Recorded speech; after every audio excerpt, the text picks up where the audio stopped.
యథావిధిగా ప్రతి సంవత్సరం జరుగుతున్న మాదిరిగా మొదటి జాతీయ లోక్ అదాలత్ రేపు 28వ తారీఖున జరగబోతున్నది. కాబట్టి జోగులాంబ గద్వాల్ డిస్టిక్లోని ప్రజలందరూ కూడా ఈ అవకాశం వినియోగించుకొని కేసులను రాజీ పడదగిన కేసులన్నీ కూడా రాజీ చేసుకోవాలని చెప్పి కోరుకుంటున్నాము.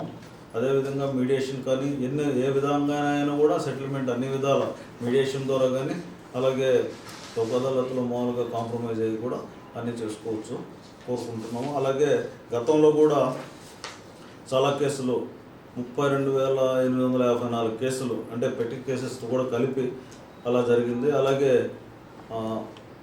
5,04,47,693 రూపాయలు మనీ ట్రాన్సాక్షన్స్ సాల్వ్ చేస్తున్నారు.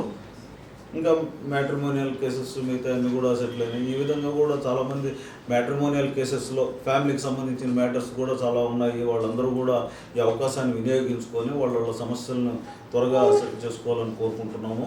అలాగే రేపు 28వ తారీఖున మన సెకండ్ జడ్జ్ అయినటువంటి హైకోర్టు జడ్జి అయినటువంటి legal services authority pattern in chief justice Shyam Kosi గారు అలాగే మెంబర్ సెక్రటరీ గారు కూడా రేపు 28వ తారీఖు మన కోర్టు కాడికి విజిట్ చేస్తున్నారు.